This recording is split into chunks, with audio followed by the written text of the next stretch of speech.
All right, well, welcome to all. On behalf of the Center for Migration, Gender, and Justice and our partners, the COTA Alliance, the Zolberg Institute on Migration and Mobility, New Women, New Yorkers, Latinas en Poner, and Women for Afghan Women, I would like to welcome all of you near and far, and thank you for joining us in addressing a very important topic, localizing the Global Compact for Migration, Gendered Migration Experiences in New York City.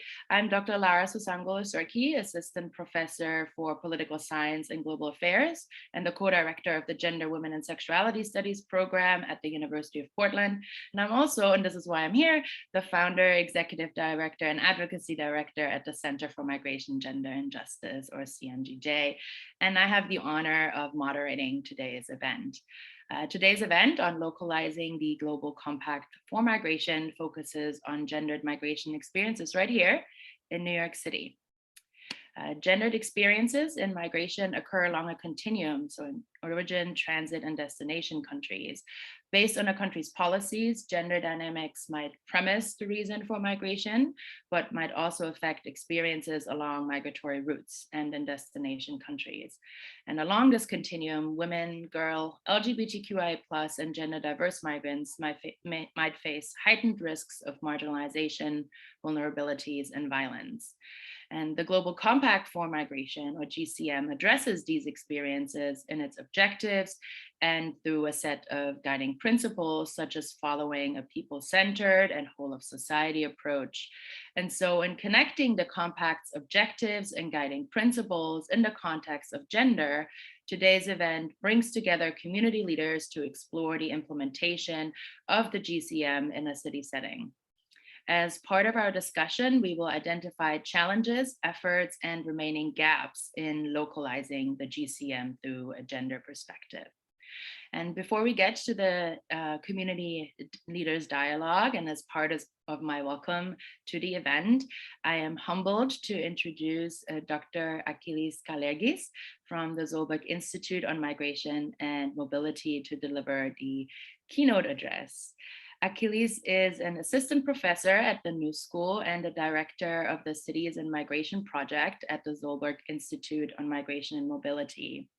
And in this role, he coordinates the research platform on cities, migration, and membership, a collaboration of the New School and 15 research institutions from around the world. His research focuses on urbanization, migration, and mobility in rapidly growing cities. Specifically, it explores how locally generated data can provide new evidence on mobility patterns and contribute to improving living conditions in low-income urban settings through better provision of housing and services. Achilles, thank you so much for joining us and for delivering the keynote, and you have the floor. Thank you very much, and I'm very happy to be here. As you know, you heard from my CV, I'm not specialized in any way in gendered experiences, so I'm going to provide you with my entry points, which is New York City. I've been teaching at the New School a course called Immigrant New York, and as I was writing my notes for the keynote, I thought of the story of Annie Moore. Annie Moore arrived in New York City on January 1st, 1892, and was the first immigrant to be processed at Ellis Island.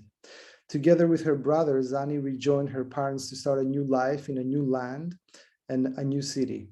Her arrival marked the beginnings of an unprecedented human experiment that had already started decades ago, the creation of a city of immigrants. While cities in the US and worldwide have acted as gateways for migrants throughout history, New York City is perhaps unique in experiencing the continuous flow of migrants from various countries and continents. This constant replenishment of people bringing along their histories, culture, dreams, ideas, and struggles continues to reshape New York City, providing its dynamic restlessness. The journeys and experiences of migrants in the city are diverse and formed from various factors, including policies, social and cultural norms, class, race, and gender. Shifting gender dynamics from the origin to the destination affects the experiences of all migrants. However, women, girls, LGBTQ+, and gender diverse migrants continue to face disproportionate risks and are particularly vulnerable to shocks and discrimination. Poverty, economic and housing insecurity are unevenly distributed among immigrant women of color. The gender wage gap is still significant. One of the most damaging consequences of the pandemic has been the massive drop of women out of the labor force, with Black and Hispanic women experiencing the most critical losses. Violence against immigrant women remains a serious public health concern, and xenophobic attacks targeting women of color have been on the rise.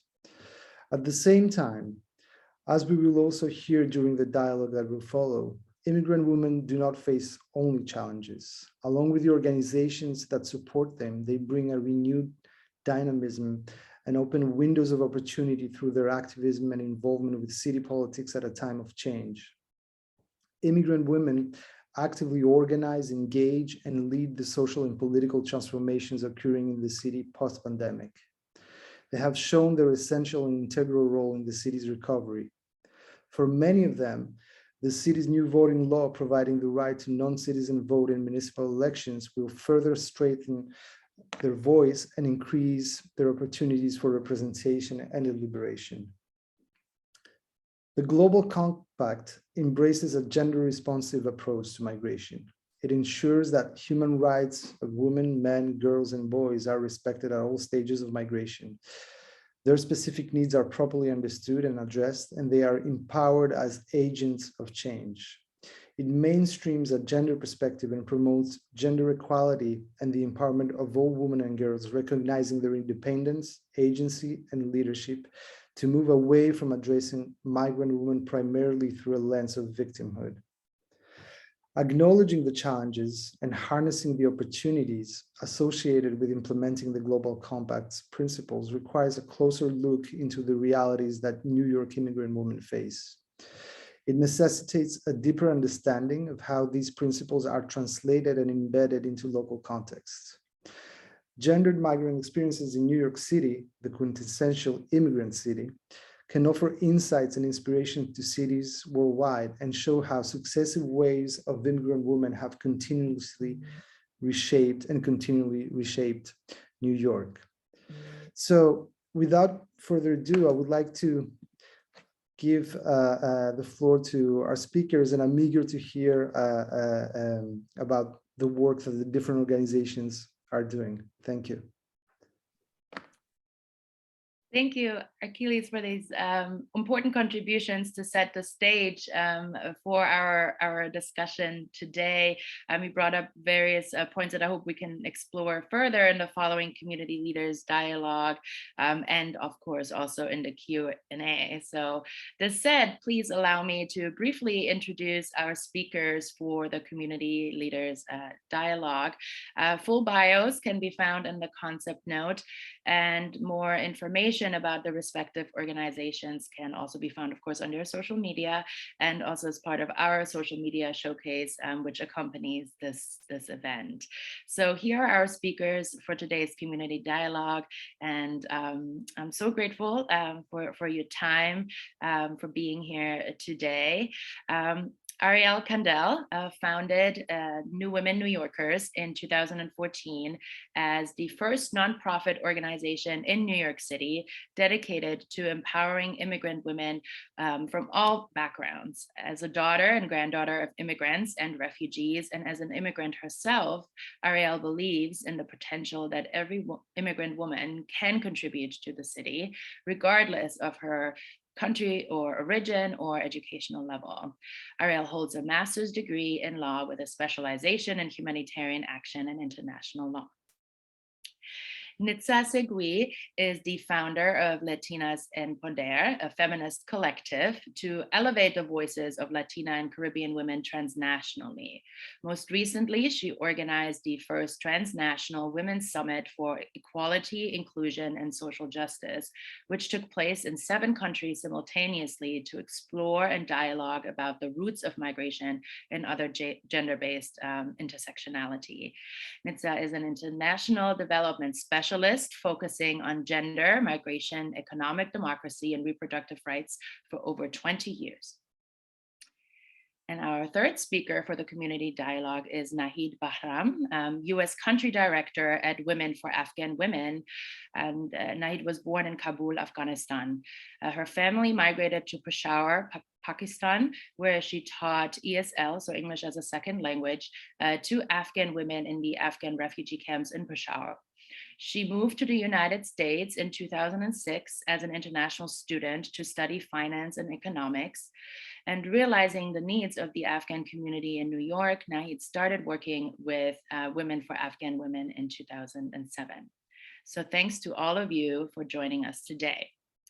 The title of the event is Localizing the Global Compact for Migration, Gendered Migration Experiences in New York City. And our discussion takes place in the context of the International Migration Review Forum. So let's just begin this dialogue with unpacking this a bit more.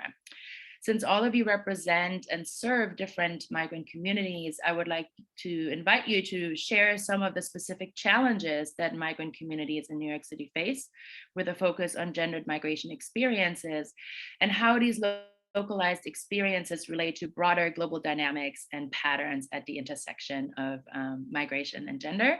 There's no particular order, so whoever would like to get us started, please go ahead and take the floor.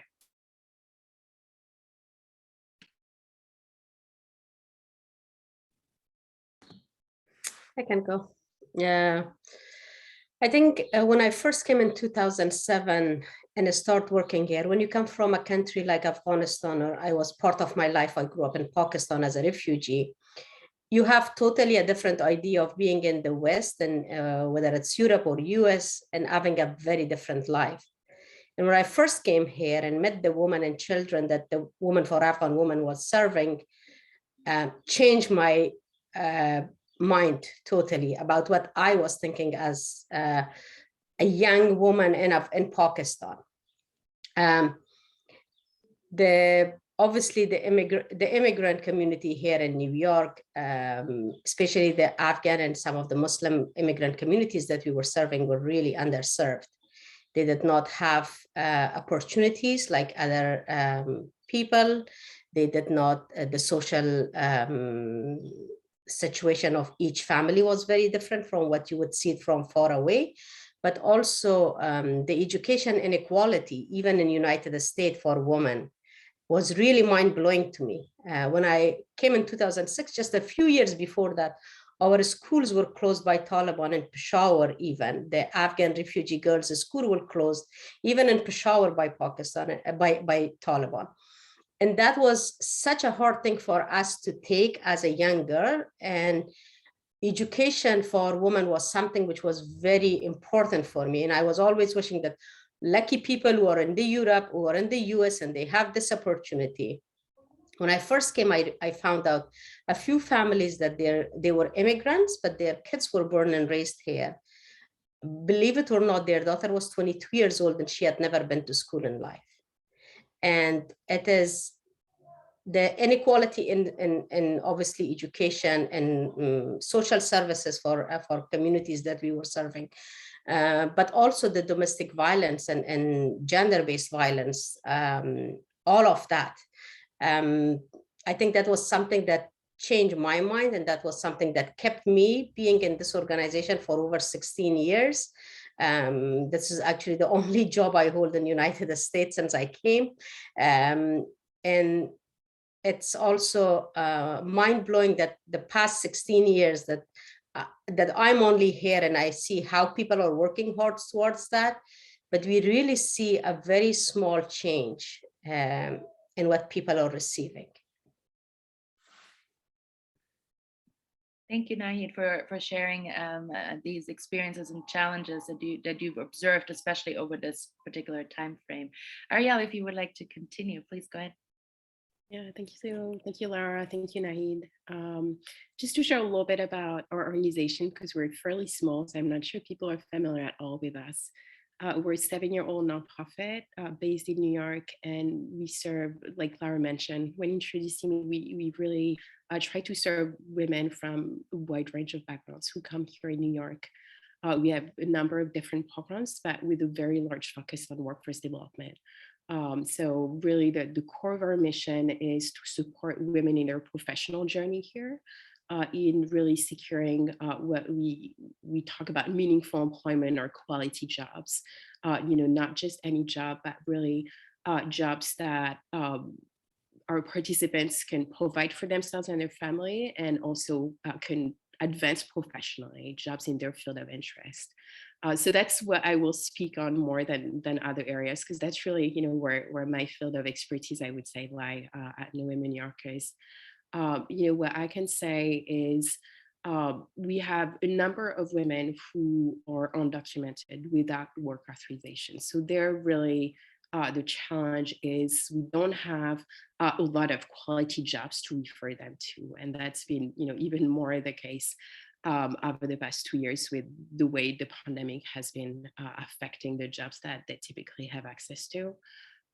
These women very often also or suffering from other barriers. We work with a lot of women who are single heads of households. So they don't really have any time to dedicate to their professional development. They essentially make ends meet, and they don't really have the time to upskill themselves, work on their English, which are, full-time jobs in themselves. This has been even more acute again over the past 2 years because people really lost their employment, had to take care of their young children, of their close relatives with the pandemic impact. We serve a lot of women also who come with, who do have work authorization and who also come with higher education degrees. We have a lot more immigrant women who come with higher education now to the United States. But then the challenge for them is how can they still transfer, have their education, have their work experience valued and recognized here in the United States? How can they really, transfer this experience to get their foot into the door? And there, the challenge is also, in some cases, limited English proficiency, or really the perception that they do not have enough English proficiency to be successful. It's also the lack of network, because everyone knows that having a personal and professional network is really important in the New York job market. And networking is something which is sometimes not really existing in the form we have in the US in their home countries. So it's super nerve-wracking, honestly, for immigrants who come here and who don't feel confident already in their English skills, in their ability to really build connections in another language than their own. So, at New Women Yorkers, this is what we put a lot of focus on providing programs to support women as they, build their understanding of the US job search process, of US workplace culture, providing spaces where they can build in a way that feels safe, their professional network, discover new industries of interest. So these are, some of the areas that we really see a lot of challenges. I would say, just talking a little bit more about these past 2 years in the pandemic, what we've seen is a lot of repercussions on these women's mental health. We've had also a lot more women reaching out for situations of domestic violence. And, whether these women have legal status or not, I think there is really common thread of not always knowing what's available for them out there in terms of health and social services, and really having to navigate these systems in addition to everything else. Thank you so much, Arielle, for speaking particularly also to the challenges that pre-existed, but then may have been heightened during the pandemic, during these last 2 years. Nitza, if you would like to take the floor and speak to maybe additional challenges or similar challenges based on your work, please go ahead. Hi, I am sorry that I got disconnected for a little while. But thank you so much for this opportunity. And I am really grateful to also share this opportunity with my other colleagues. So my name is Nitsa Segui. I want to speak of mainly the group that is part of our organization, which is a Garifuna group in the Bronx.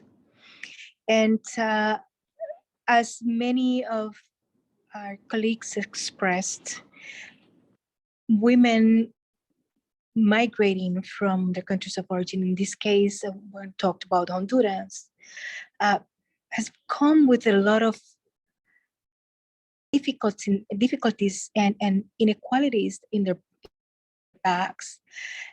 And most lately, a lot of women are coming, Garifuna women, and they have been here for, the Garifuna community has been in the Bronx for the longest time. But most recently, there's been a bunch of groups coming to the city, coming to the Bronx for different reasons. But mainly, they have there's a common ground. And it has to do with the corruption and criminal activities, and also climate change that has led a lot of women coming here with their kids, those that had the opportunity to arrive, of course. And part of what is going on is that many of these women were placed in shelters, but share common ground with what all the other colleague was telling, which is navigating the system that is not very particularly familiar for them, of course, but also to be able to feed their families with the little, a money that gets in. They do receive some funding, because through organizations, some money is driven, and there's food pantries that are also supporting many of these women, but still lack of jobs, employment, lack of opportunities. It is something, and also the language, it is something that is a problem. It's problematic. It's something that they are going through, plus not having their own place. And for women, particularly with children that have been traumatized by all of the violence that that was happening in the country, in their communities of origin, accessing mental health is another big issue. And it's a big issue not only for them, because they're also victims not only of violence, based on narco traffic, but also in their own homes.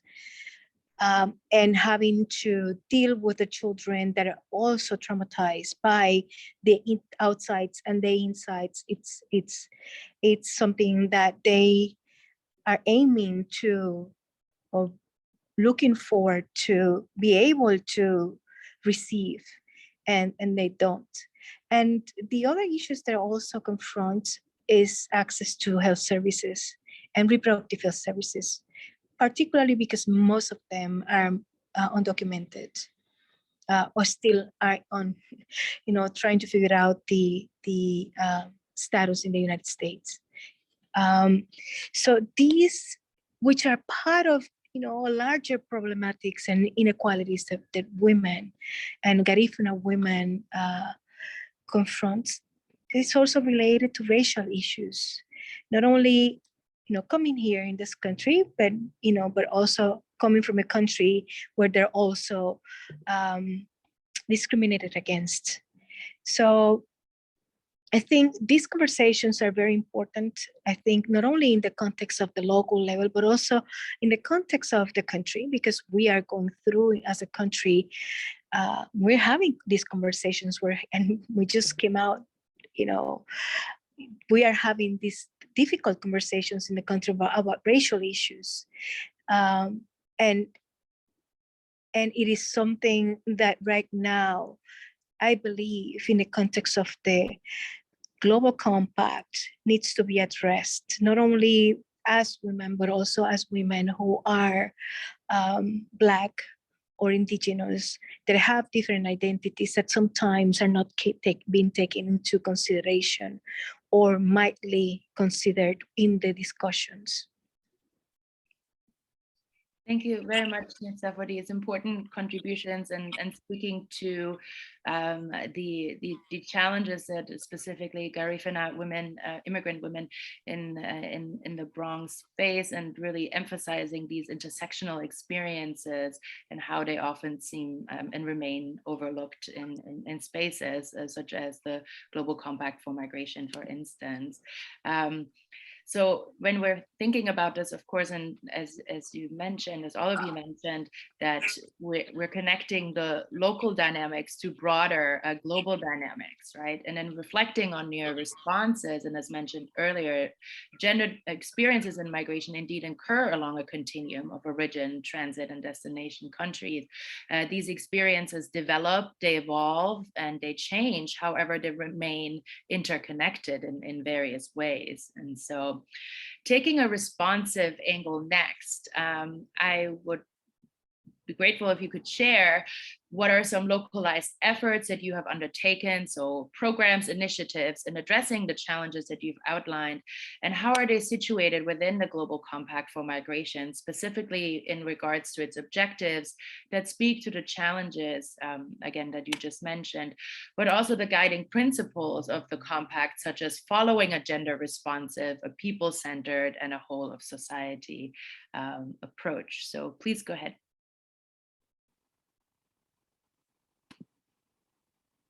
We can certainly go in the same order if you like, if that gives some ease to the conversation. Nahid, if you would like to go ahead.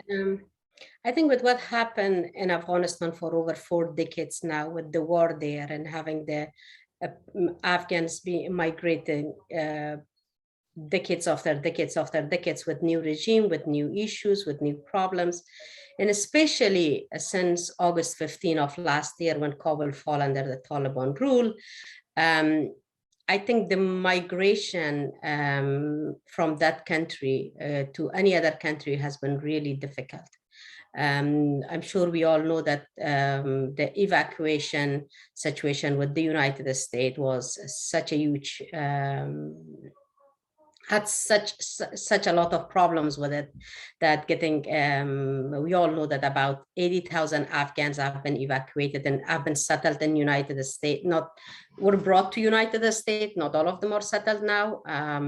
It has been 9 months since they arrived to United States. For some families, they are still living in a temporary housing, whether it's Airbnb or hotel rooms. And they only were able to get the refugee resettlement support for the first 3 months only in many states. So after 90 days, the refugee resettlement says, best of luck, your case is closed. I'm sorry we couldn't find you the house, but you're still staying in a hotel and hopefully you will be able to get a job and find something.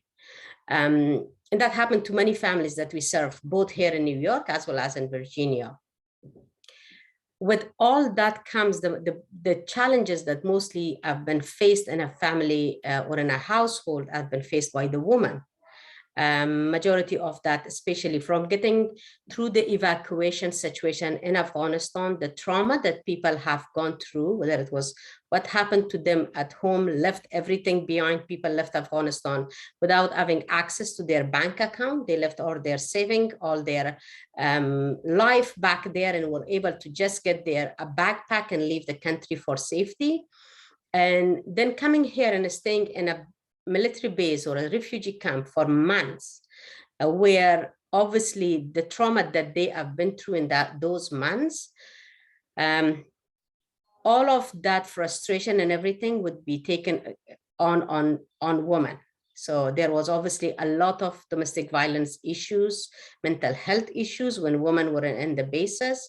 Women for Afghan Women as the only direct service provider in the East Coast took on providing cultural competency and domestic violence trainings on the base. And we provided this training not only to female engagement team, who are the staff who usually work with women in the bases, but also with the Afghans who are in the base. So we did a training, we did a series of 4 trainings for the Afghan refugees, but we also did 2 trainings for the staff to make sure that they are aware of what domestic violence is. For many people do not even identify what gender-based violence or domestic violence is. What are the resources and how can they prevent it? And also, similarly, it would have been useless if I would do that only to women and leave the man who, in majority of the cases that we work were the abusers, leave them without that education. So what we did, I worked with the local imams and make the imams who were the obviously religious leader to the base with me, who would sit with the man and do those trainings for the man, and also explain to them about the consequences of their action in this country. And then after that, when people are out in the out of the base, now there is the challenges of housing crisis in many cities, including Virginia, the 3 largest states that Afghans really want to be resettled. And that's a huge issue. As I mentioned earlier, people have been here for 9 months and they do not even have a long-term housing. A rented apartment people haven't gotten yet. Or finding jobs. Arielle just mentioned so beautifully earlier about how difficult it is for some people to not, even though you're a skilled woman, but if you cannot speak the language, best of luck finding anything here. And with all of that, also the issue of unaccompanied minors. We brought so many minors without family members here and then gave them to agencies which had no Afghan or Farsi or Pashto speaker in the body of their organization. They had no volunteer or a staff who could speak the language with these kids. The kids were out of Afghanistan in August and they were given to the foster care agencies in early September. Majority of these kids did not have, I actually know somebody who do not have an interpreter now. So it has been from September to now, it has been almost 8 months and he still do not have an interpreter. So a child who cannot communicate with the staff members who are working with them on social services or mental health, how can he get the help? And obviously that creates a lot of behavior issues in these children.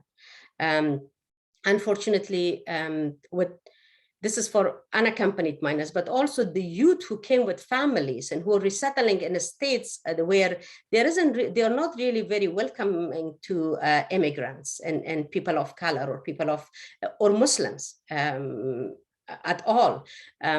We just had a case of, we're not sure if it was suicide or what it was, but they are saying it was a case of suicide of a 14-year-old boy who came through evacuation last year from Afghanistan in Missouri last week.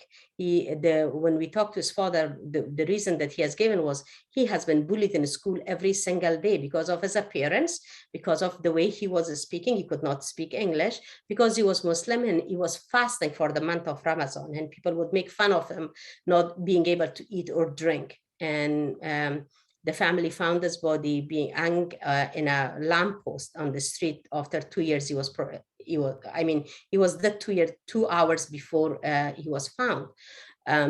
So knowing all that happening to the families that are coming, I mean, when we talk about California or New York, they're states which we will still see people are a little bit familiar with people of other colors.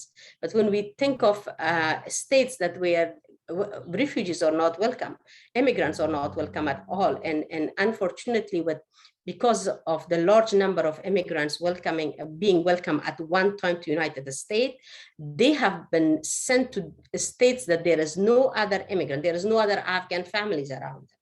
And that these are the challenges that people are facing now. Thank you, Nahid, for bringing this up, particularly also kind of placing or situating the experiences in New York or other larger cities in comparison to others. Arielle, could you speak a little bit to some of the programs and initiatives that you offer in efforts to address the challenges you outlined earlier? Yes, absolutely. So, I mean, like I mentioned, we're still a fairly young organization.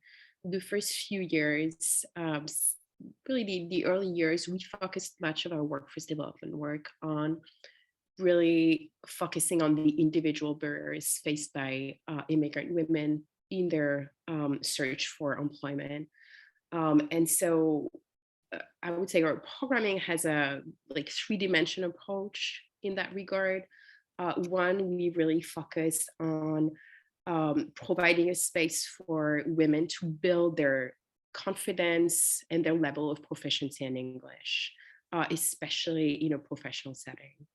The second dimension is really about upskilling their job readiness skills. Consolidating their job readiness skills and upskilling themselves as well, especially maybe I get a little bit too much into the specifics here, but especially when talking about soft skills, because soft skill can be so different in the context of your home country and in the US context. So it's all about how can you transfer your soft skills to that specific context of your home, of your host country.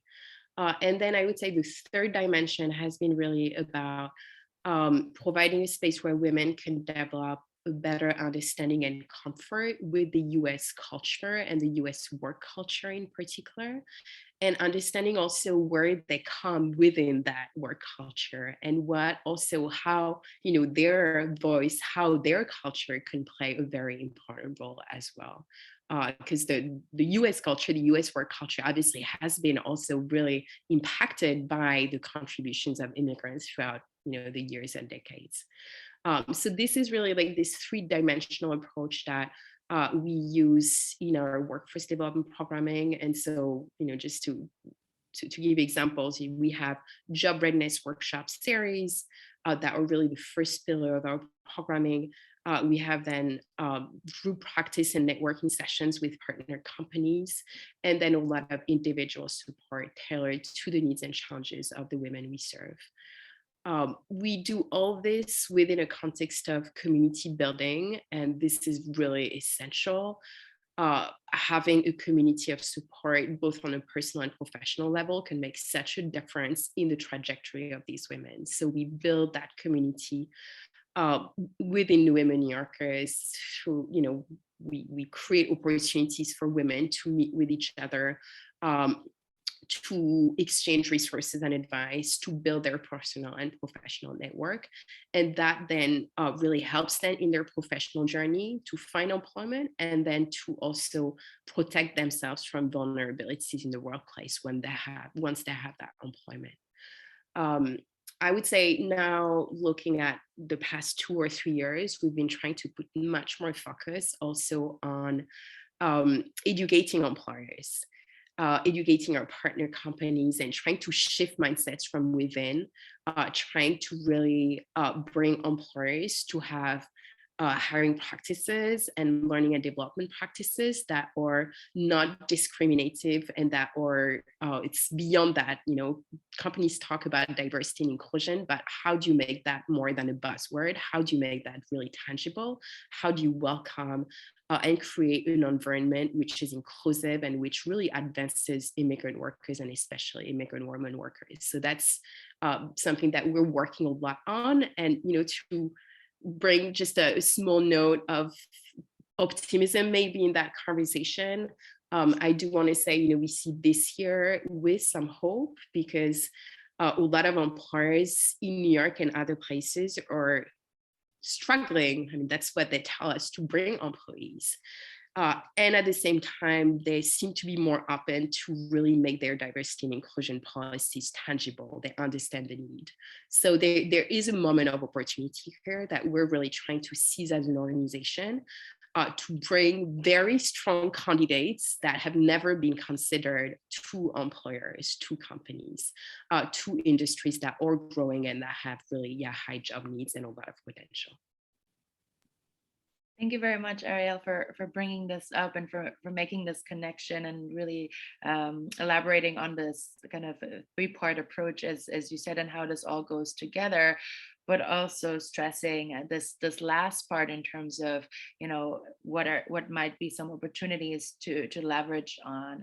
Nitza, I would like to turn to you now, if you could share any of the efforts or initiatives that have been in place, either continuing in terms of your partner and member organization in the Bronx, or otherwise.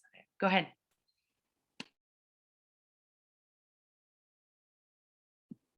You're muted. I'm sorry, I'm muted. Yeah, so I would like to address in two tiers. The first tier is the Afro-Descent Women Association, which is AMA, the organization that we work with in the Bronx. AMA is a new organization. They started up a year ago, and they have a lot in their hands. And the reason they started this organization was because they identified that there was little support to the groups of women that they were coming, but they also were working with other women that, are in the country for a while, and they didn't, with the TPS issue. So they were trying to support them to, through this path, through the TPS path, but also pathway, but also for this group, new group of women that are in shelters, they're helping them to provide them with food and immediate services, and to plug them with the different,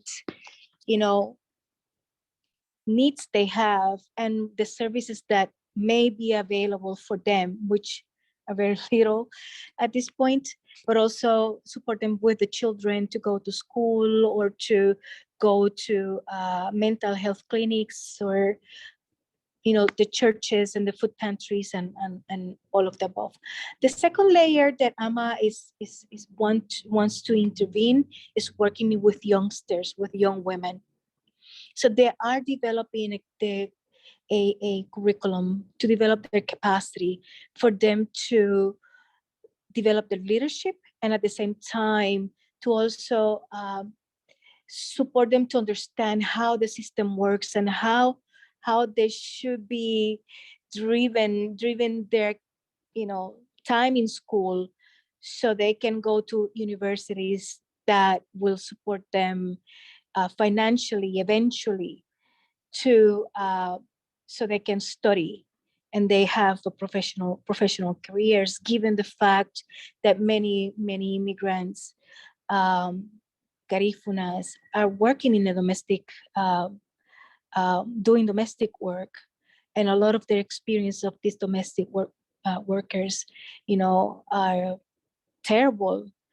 But yet, it's important for the sustainability of their homes. So they would what they want, and their dream is to help and support these young women to move away and to go to the, to look into professional careers eventually. And the other tier of uh, AMA, it's advocacy. And advocacy work at the local level, working with other organizations that can support the work that they do, but also to support the women that they're working with, because they don't do services directly, but also advocacy at the city level, or the state level. I mean, thinking of Washington right now, but the state level, they do a lot of advocacy. They have developed great relationships, and interpreting what Garifuna women are going through, and what they need what support systems they need from the government at these different levels. And so, as they are part also of Latinas en Poder, which is, and the other part of this process is that what we do is to support AMA's capacity to provide the services and the support systems that the women need in the Bronx, but also training them to understand how the systems work. Because the more you learn on how the system work, the less they will find that less difficulties in interpreting it to these women, how they access to all of these services, given the fact that many of them can speak English. So I think this is very important, but also trying to block them with other services, like women that are victims of domestic violence. The Garifuna community have women in the Garifuna community hardly talk about this. It is something that it's very hidden into the family, the violence that occurs. So having women talking about this is it's a very important issue, and we are supporting them to have these talks with women also so they can learn also to take care of themselves and to learn to other security systems so they can survive, because surviving it's it is important at this point for them. Thank you very much, Nitsa, for bringing up these various initiatives and also efforts that are very targeted to the challenges that the communities face. Looking at the time, and we're not so strict to have to end right at 5, but I wanted to see if there are at this point any, and would like to actually move to opening up the floor for Q&A to make sure that we have, if there are any questions that our audience would like to pose to any of the panelists, of the speakers, or also if the speakers have questions or comments for each other. So if you do, please go ahead and post them in the chat.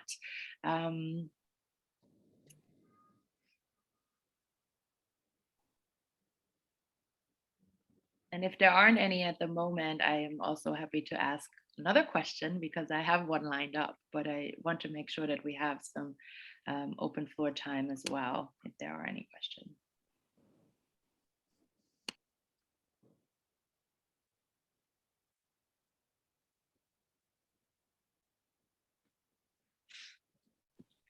Okay, I will proceed at the end. Oh, is there a question?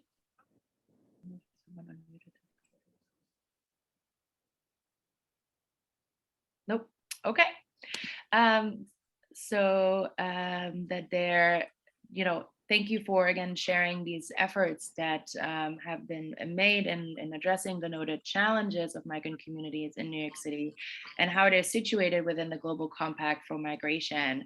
So looking forward, and in thinking about these localized challenges and corresponding gender responsive efforts, as key stakeholders from around the world are here right now in New York City to convene the review of the Global Compact for Migration, it would be great if you could very briefly speak to some of the remaining gaps in localizing the Global Compact for Migration, particularly in a country that is hesitant to ascribe to international commitments as it pertains to migration. And then with that, maybe as we're also heading into the conclusion of the event, to if you would like to issue any calls to action as part of your response here. And Achilles, please feel free also to contribute to this part of this section. So I'm moving here into the Q&A/concluding remarks at the same time. So remaining gaps, calls to action, the floor is open. Please go ahead.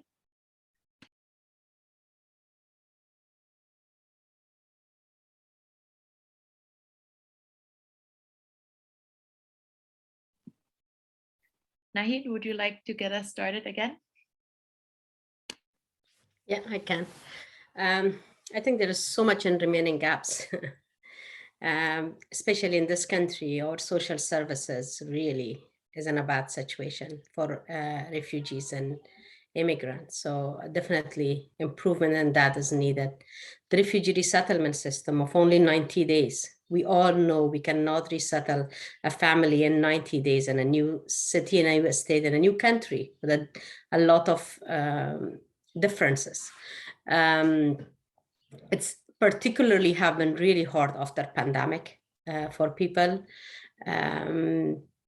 And in New York, because of the rent situation, the landlord will not give you a space unless you do not have a 3-month pay stub, tax returns and information and all of the pay stubs. And for immigrants who just arrive here, have none of them. Call for action.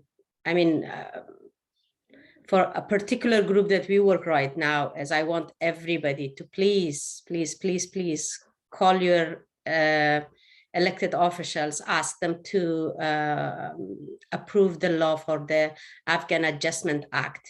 There is over 38,000 people here who have been evacuated by the US, who have no way to go back to Afghanistan because of the situation, but they only have a temporary visa for 2 years, and not all of them can afford to do an asylum case. And the process, the fee, the immigration, the attorney fees, and all of that is not something that the families can do. So please do that if you can.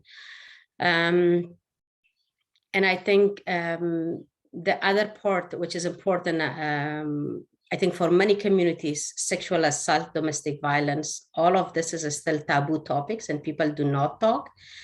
Please start speaking about it. It's happening in every community. It's happening with every single person in one way, one shape or others. But unless we do not talk about it and we do not educate our communities, nobody's going to talk about it.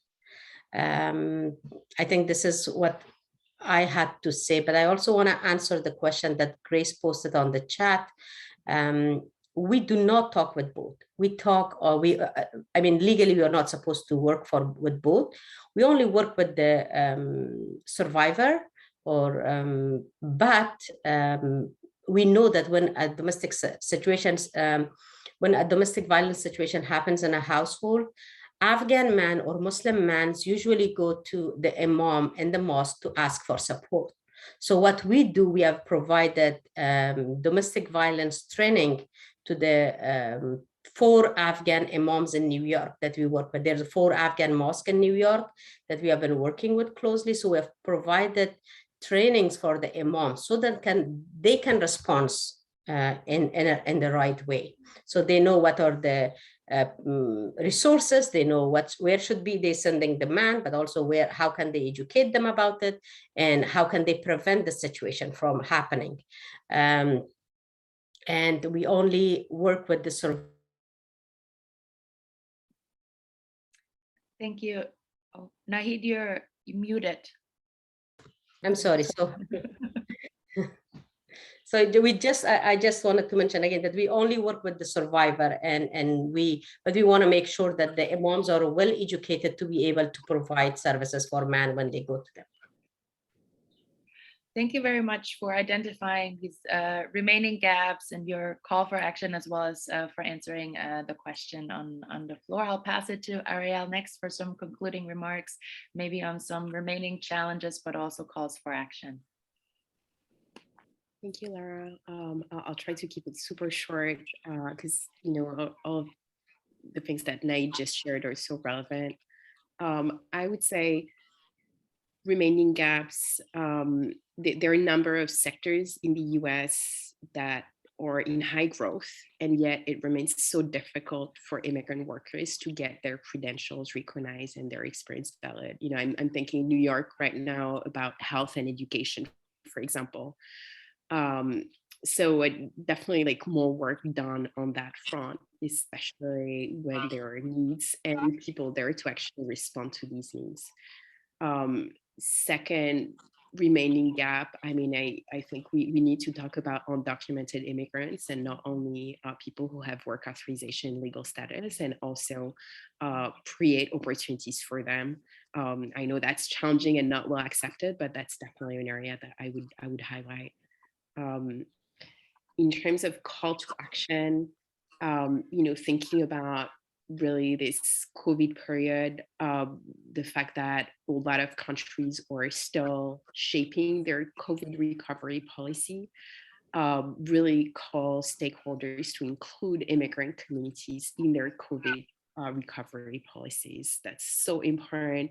Immigrant women in particular have been so severely affected by the pandemic, and they're such an important part of the recovery as well. But there is sometimes a temptation to really just focus on non-immigrants youth. And I think this is something that we should not do. We should think about our immigrants in New York and beyond as we're shaping our COVID economic recovery policy.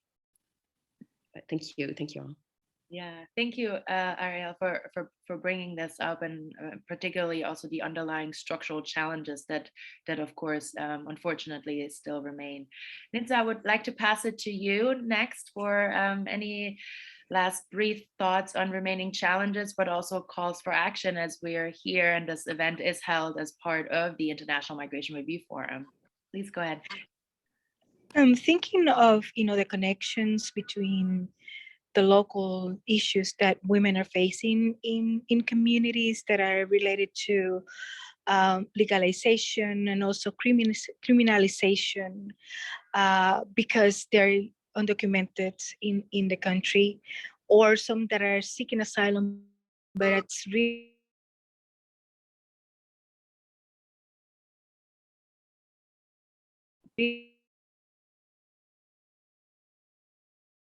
Nitza, I think at least the connection seems to be a bit unstable. I'm not sure if you can still hear us.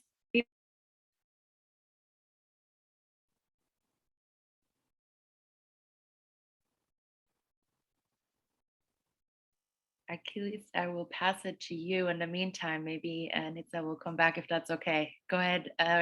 Remaining challenges, calls to action. That's good.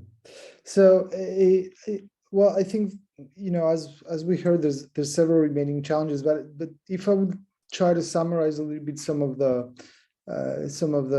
issues mentioned, I think something that is very important is that it's quite clear, and I think all of us here are probably immigrants in the United States in this panel anyway. So we have some sort of first-hand experience how difficult it is to navigate new cultures, new places, including networking, etc. So, of course, it's way more difficult in some of the challenging situations that we heard. So, one thing that is key in terms of the gaps that needs to be addressed, I think, is to create the sort of structures and I imagine the city together with organizations working in the communities to create the sort of structures that are necessary in order to navigate these spaces better, right? Search for housing is particularly difficult. A lot of the issues that we heard are issues that are very well known, right? Not being able to rent an apartment without having any credit score or prior landlord recommendation, etc. So facilitating this by creating something that is a little bit more fluid in terms of the rules that apply for specific populations, I think this is very important. I think New York City is moving towards this. They did open up affordable housing to undocumented households, which for a long time that wasn't the case. That doesn't mean that housing is not a challenge anymore, but I do think that New York can work as a sort of as it has been, as I said in my introduction, is a sort of experiment as to how you create spaces for assimilation, integration, whatever these terms mean, because they can be very loaded. So and finally, it's very important to connect as an academic. I think it's very important to connect with the organizations and the work that we heard so far. At Zolberg and at the New School, we're actively trying to place students with different organizations, try and help out. Many of these organizations are very much stretched in terms of human capacity and people who are able to work on certain things. So I'm offering, it's an open offer to all of the organizations that we're speaking here. If you need assistance, the New School in Zolberg has motivated students interested in these questions and very much concerned with social justice issues, and we'll be happy to work together and try and help out. So, yeah, thank you.